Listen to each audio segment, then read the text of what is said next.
Hello, ring wraiths and recusants. My name is TV Skyn, and yeah, okay, sure, let's talk about this.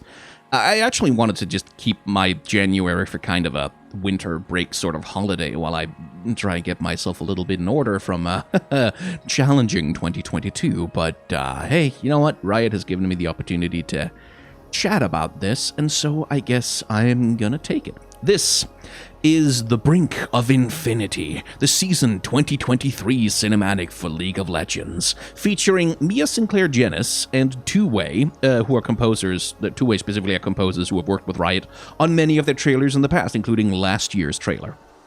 So this is the tone setter, this is the opening act for 2022. This is Riot saying, right, League of Legends in 2023, not 2022, 2023, this is what this is going to be like. This is what we're prioritizing. This is what we care about. This is why you should care about and engage with League of Legends in the year of current year of whatever, right? The trailer itself is this. It's the camera flying through Summoner's Rift, upscaled with a bunch of HD textures, but I actually would not be surprised if this was the actual models from the actual Summoner's Rift. I believe Chibin, my friend who's an animator, seems to believe that, no, this is literally just the Summoner's Rift assets, but with extremely highly upscaled HD textures plopped onto them, and I wouldn't be surprised by that. But that's essentially, visually, that is all that is happening. There's also Katarina's throwing daggers at the camera for some reason. The camera is flying through Summoner's Rift, and that's it. We also have this opening shot, which is in the blue base, which seems to be happening at night, where there's like moon and there's a starry sky reflected in the water on the fountain, I guess, because this is the blue base with the blue crystal, and then we fly from there, from the blue side to the red side, and for whatever reason, we're following a butterfly as we do that. And I genuinely don't know what the deal is with I don't know why the butterfly. It just seems to be flying, and it doesn't seem to mean anything. It doesn't seem to indicate a camera POV. It doesn't seem to be undergoing any kind of, there doesn't seem to be any kind of narrative here in the visual storytelling. The butterfly seems to just basically be there for visual interest, and then it vanishes. It's just gone now. It's not there anymore. We started out by following it, almost as though it was the main character of the cinematic, but then it's just gone, and now it doesn't mean anything anymore. There's an Easter egg. Wow, there's an Easter egg. If you look, it's one of the jungle lizards of, I think maybe that's one of the jungle pets that you can have in the game that they add. So that's cool. But other than that, visually, there's really nothing happening in this trailer. So all of the interest of the trailer is supposed to be generated by the voiceover and the music that's playing, like that lovely music provided by Two-Way. And that takes the form of Once again, I stand at the brink of infinity.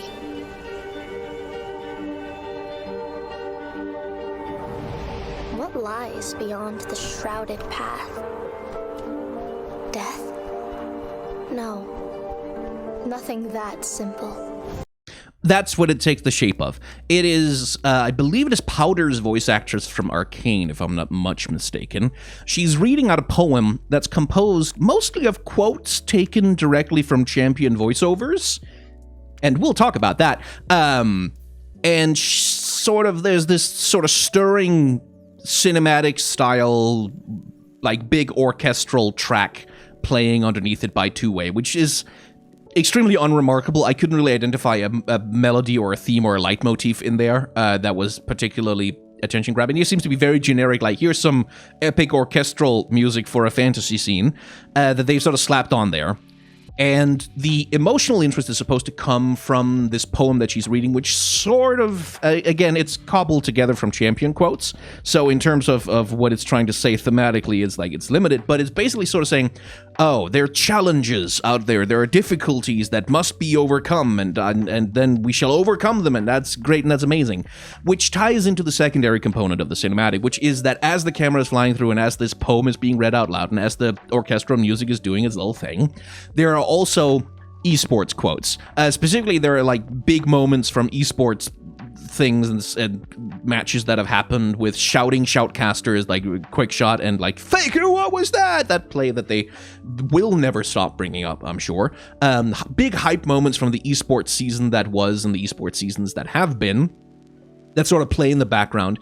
And what this trailer, I think, is supposed to communicate is, well, essentially what comes up on screen right now. Make your mark, right? Like, maybe if you play League of Legends, you will be the one who does the big play, and that's the hype play, and then people go, whoa, that's a hype play, oh, it's so cool. That sort of seems to be the pitch in terms of what League of Legends is, in terms of this is an advertisement for League of Legends, as all cinematics are advertisements for League of Legends. And this seems to be the primary thing that it's selling. Make your mark on League of Legends by rising to the top of the esports scene so that shoutcasters will shout your name in big arenas. And that's the cool thing. That's why you should play League of Legends, is so that you can do that. You can make the big play and you can get the big hype. And that seems to be it. Like, that is what this thing is selling. And, okay. Last year, what they were selling was a very different product, I'd say. Because last year's cinematic, The Call, what it was, again, it is acting as an advertisement for League of Legends. What it was selling as the selling point for why should you care about League of Legends? Why should you want to play this game? Why should you engage with it at all? It told us stories about the game's characters. Specifically, it picked up on, like, this is all, with stuff with Taliyah and Kai'Sa, is all leading into Bel'veth, like this massive new villain who's like a threat to the entire League of Legends universe was being teased right here. It was following up on stories from Pantheon, who's like once again struggling with the limits of his own humanity as he climbs up Mount Targon for a second time to challenge the aspects over something or other. It follows Sejuani, who is trying to lead her tribe through very difficult times, and she too is climbing a mountain, challenging like the people who live up there because they have a precious resource that will allow her to feed her people. Like, it tells stories about these characters, what they want, how far they're willing to go to get it, and like tell stories about some of the stakes that are happening in the wider world of League of Legends and Legends of Runeterra and the Runeterra universe. That's the product that this trailer is selling to you, is why should you care about League of Legends? Because of this. Because of these people. Because of these amazing things that happen in its stories and in its universe. This trailer says you should care about League of Legends because competitive ranked and esports. That's it. That is, at least according to the semiotics, to the visual language and the film language of this trailer, that is why you should give a shit about League of Legends. There really is no reason beyond that. That's why there are no characters here. That's why there is no focus on the actual League of Legends lore, but rather the non-canon Summoner's Rift space, which is where all of the gameplay happens. Now, I'm going to say something that's a little bit unkind, which is I'm going to say that this trailer is lazy and it is cheap. And I want to be very, like, when I use those words, I want to be very specific about it. I'm not saying that the people who put this thing together, like, in order for even something like this to be made, a bunch of people have to give a shit. They have to get up in the morning, they have to go to work, they have to put in a solid 8 hours, they have to try. Effort has to go into making something like this. You don't just shit this out in an afternoon. Someone gave a shit. Like, someone had to care about it. Someone had to allot money for it. Work went into it. So when I say lazy, I don't mean that the developers, the animators, whoever wrote this thing, the people who were doing the work of putting it together, I don't mean that they were lazy.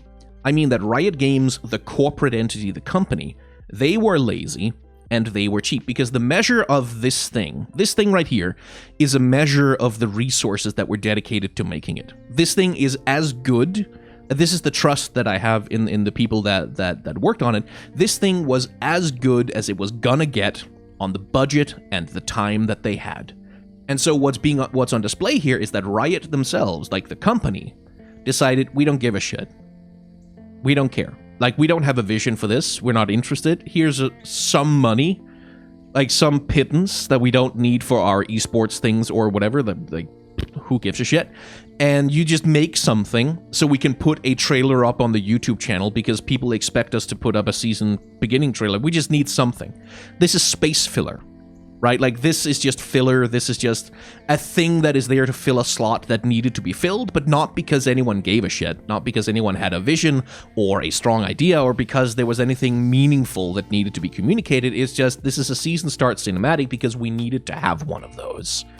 And you can feel that. Like, you can feel that complete disengagement from Riot Games, the company, in this thing. Because if they wanted something better, they could have made, like, they are a very big, very wealthy company with a host of incredibly talented collaborators. They could have farmed this out to any animation house in the world and have gotten something amazing back.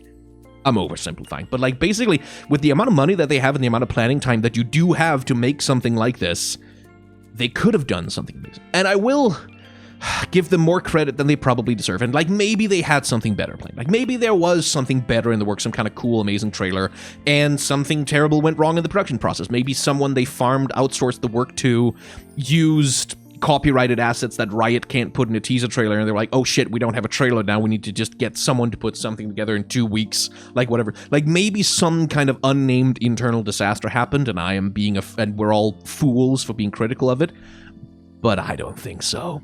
Because this, to me, comports entirely with the attitude that Riot has taken towards League of Legends as a product for the last year and a half-ish.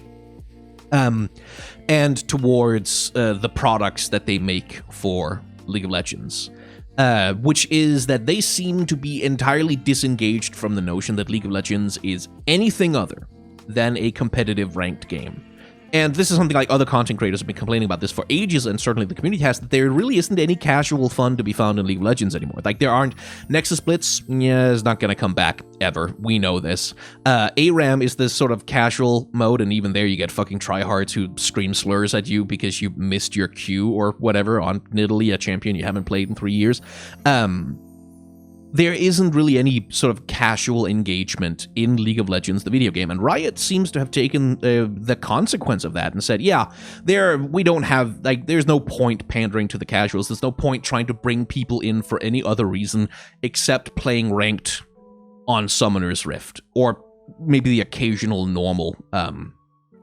So we want to optimize our ranked engagement systems. We want to get people to play as many games as humanly possible. We want to revamp the ranked split. We want to, like, this seems to be where they're focusing all of their efforts. It's like on balancing and on making ranked as addictive to the people who play it as humanly possible.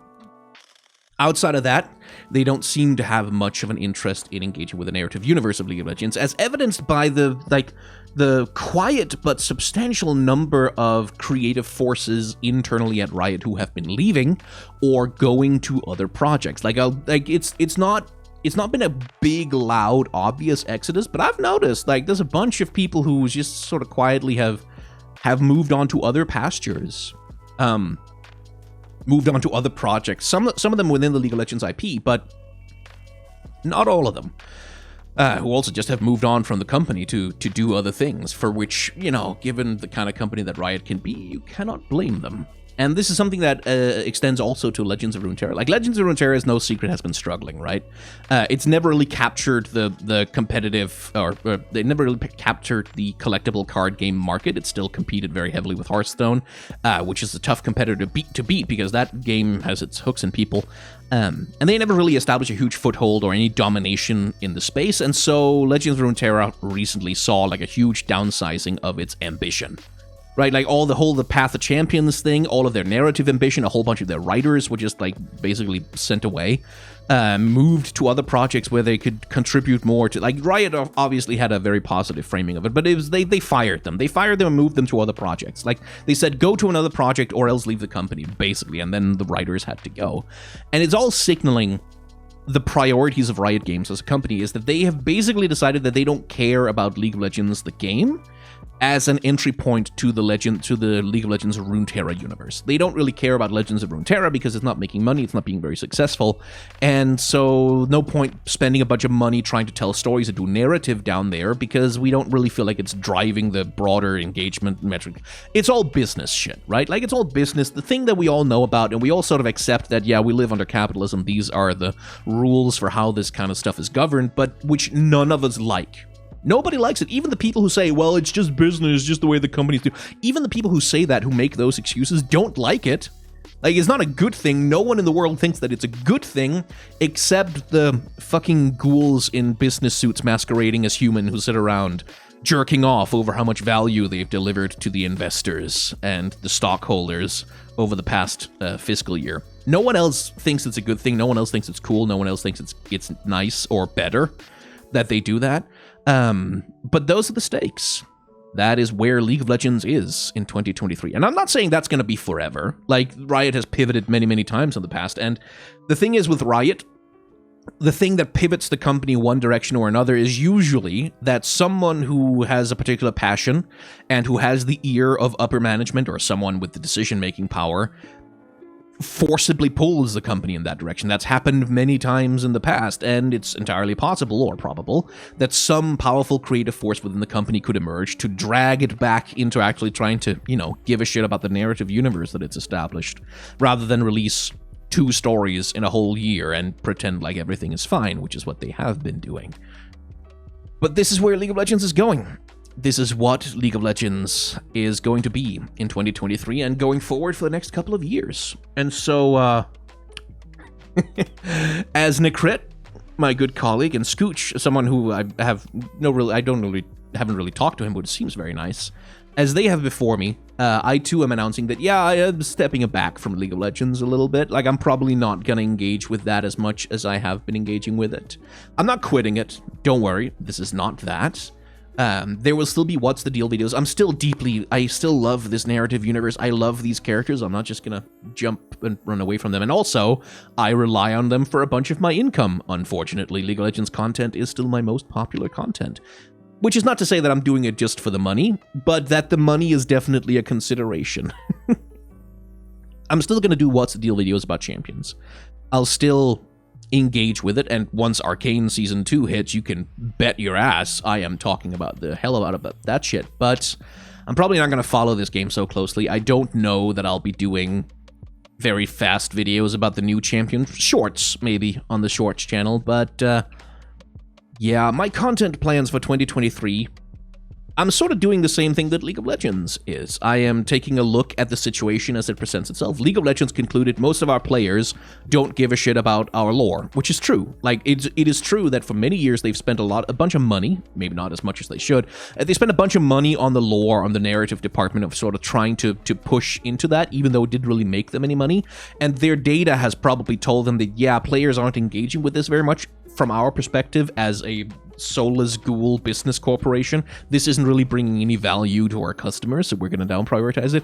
And I am making something of the same calculus, although from a human perspective, which is that Riot Games doesn't seem particularly committed to the narrative universe that they have fostered, at least not in the products of League of Legends and Legends of Runeterra. And so I'm not gonna be either. Like, if you don't care, I don't care, is basically my approach to that. The Forge games, those people seem to care about those, the people who work on them, and I'm willing to care about them as well. Arcane, oh my god, the people who work on Arcane care about it so much, and so I am also willing to care about it.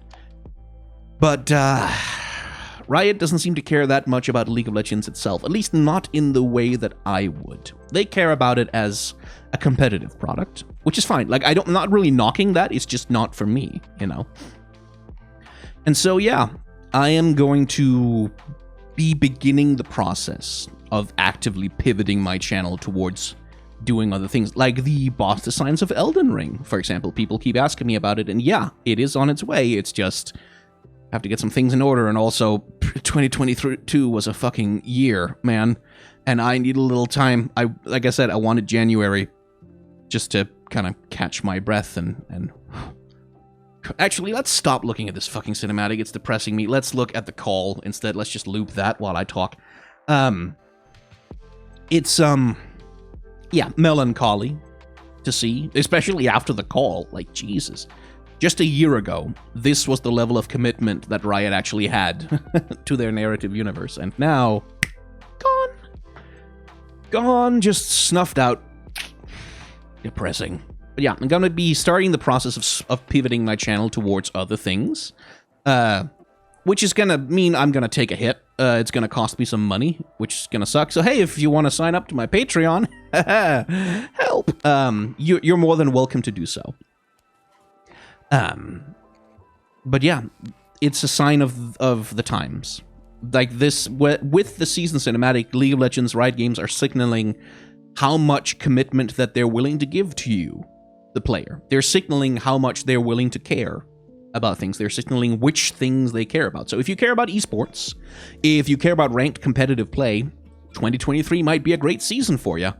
If you give a shit about Taliyah, though, I wouldn't hold my breath. So I give a shit about Taliyah, and therefore I'll be seeking greener pastures on that front.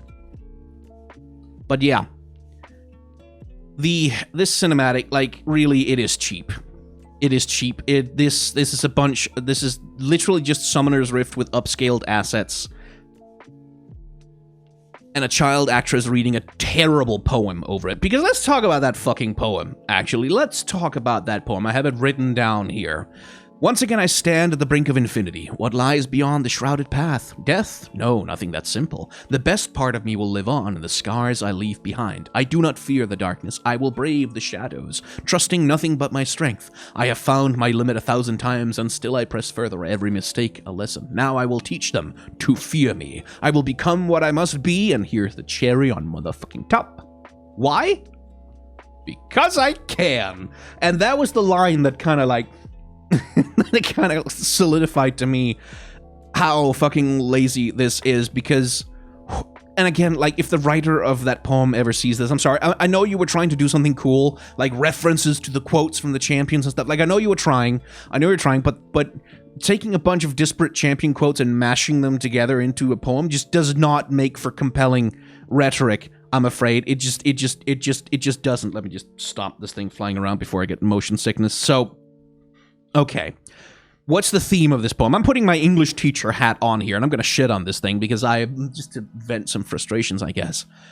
Let me put on my English teacher hat. What is this poem about? Right? It's about facing some kind of huge, difficult challenge. And in fact, it's a challenge that's so great that it isn't even death. No, death is too simple. You can't express the kind of challenge that we're facing here just by calling it, oh, the fear of death. No, this is more than death. This is beyond death. This is something greater and grander. And should I die, the best parts of me will live on in the scars I leave behind. Because, of course, I have been terribly violent with other people in the past, and I am, in fact, a bad person. I do not fear the darkness. I will brave the shadows, trusting nothing but my strength. You don't seem like a very nice person at all. You seem like a edgy loner asshole, actually, someone who I wouldn't want to hang out with, trusting nothing but my strength. Jesus Christ. I have found my limit 1,000 times, and still I press further. This is starting to sound less like any kind of meaningful statement and more like the kind of shit that you'd see spray painted on the side of a CrossFit gym. Every mistake a lesson. Now I will teach them to fear me. And this is just verging directly into motherfucking while you were partying, I studied the blade territory. It's pompous, it is self-regarding, it is cringe-worthily edgy, and it just has so much pretentiousness injected into its very soul, because the thing that it's talking about, remember, the thing that this poem is speaking about is playing League of Legends. That's the subject matter. That's the thing that this poem is about, playing League of Legends. I will become what I must be. Okay, and then we get to the crescendo, right? Like, we get to the final line, the denouement, like the cherry on top, the thing that's supposed to tie the whole thing together and give it sort of purpose and a position, right? Like that's supposed to explain all of this, like all of this challenge bullshit, like, everything's so hard, I'm pushing myself beyond my limits, I have found them 1,000 times, I press further, every mistake is a lesson.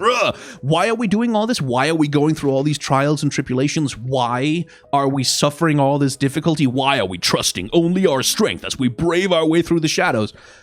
Because I can. Yeah, I don't know, because it seems like something to do, I guess. Yeah, you know what, I think, like, I could do it, so I just did it, I guess.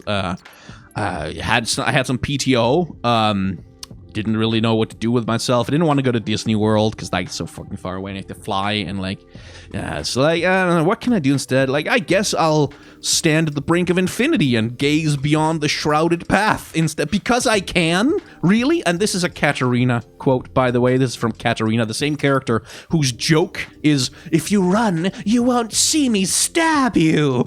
That's the soul of wit and the depth of poetry that this particular fucking line is drawn from. Because I can? Oh, no, yeah. Because I can. Sure, that's a great reason for doing. You know what I can do? I can go to the shop, I can buy 10 pounds of Cheez-Its, and I can eat them all, and I can fucking vomit into my toilet. I can do that. So I guess I will, because I can. Like, what a fucking limp ass. Oh my god. It's so lame. This is so fucking cringe. Why? Because I can. This is shit that a 14-year-old would post on their fucking Facebook wall alongside a photo of themselves in a fedora wielding a fucking katana. Like, that's the vibe I get from this shit. That is all that this shit is. And the reason it is that way is because it was cobbled together with quotes from like 15 different league champions that have nothing to do with each other and that share like no real thematic resonance or core or through line through them. It's just a bunch of quotes that sort of like sound vaguely good as though they could be on an inspirational poster or, once again, spray painted on the side of a fucking CrossFit gym. This just stinks of stale socks full of cum hidden underneath the bed where he thinks his mom won't find him. Like, that's what this is. It's so... Ooh, like, it's, on the one hand, it makes me cringe desperately, but on the other hand, I also go, mwah, chef's kiss, because like this is just the perfect expression of the attitude of the kind of League of Legends player you don't want to face ranked.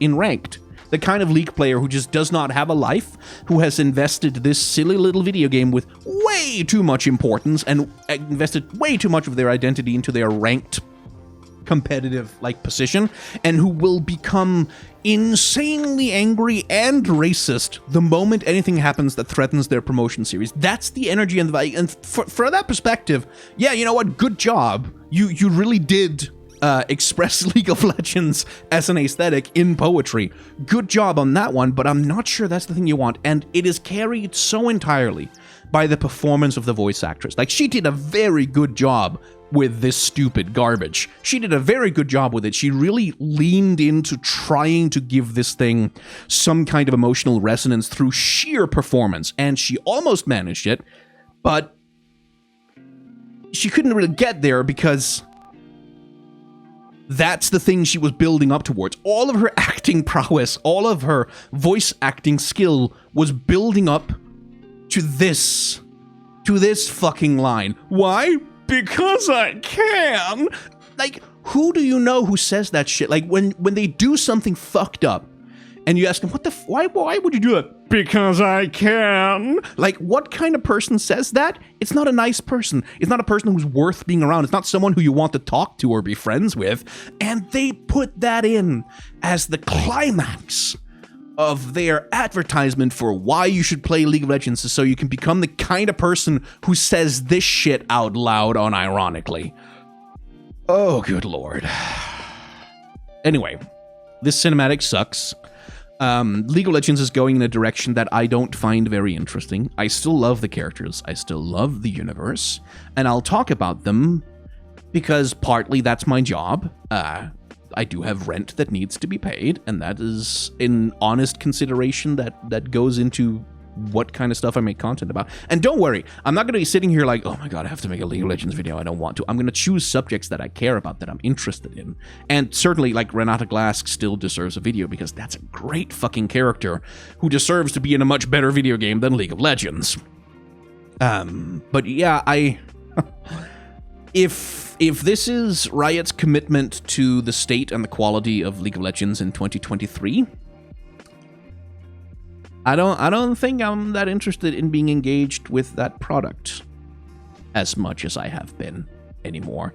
So good job on that, Riot. You lost Scooch. You're losing the crit. And I am probably not going to stick around forever for that much longer, frankly, if this is the direction that you're going with it. So if you were hoping for any of us to be a part of the promotional machine for League of Legends itself, I guess you're not getting that.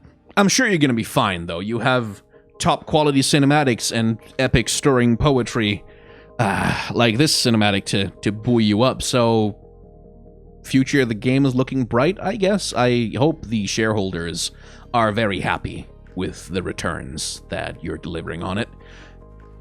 Let Anthony Reynolds write another book, please. Is he still at the company? Oh man, I hope he is. Anyway, that was a fairly unstructured ramble about League of Legends and where it's at and where my head is at as we head into Season 2023. I'll watch Worlds, I guess, but yeah, I'm not feeling optimistic, in case you can't tell. Anyway, if you've enjoyed this this remarkably negative video, and probably my shortest animation breakdown in a long time, only half an hour to talk about a 2-minute animation video, you can hit the like, comment, and or subscribe buttons down below. If you want to support me and help me out a little bit to cover the gap that's going to open up as I cover less League of Legends, which is by far my best performing content, you can support me on Patreon. You can become a member of my Let's Play channel if you want to instead over there, like some membership rewards for that. You can subscribe to my Twitch channel if you feel like it, because I'll also be streaming more. I'll be branching out into that more in the new year to come as well. And yeah, if you want to do those things, you can do that. I'd appreciate the help. It makes it easier to do this kind of transition without having to take a bunch of advertisements and ad revenue to get there.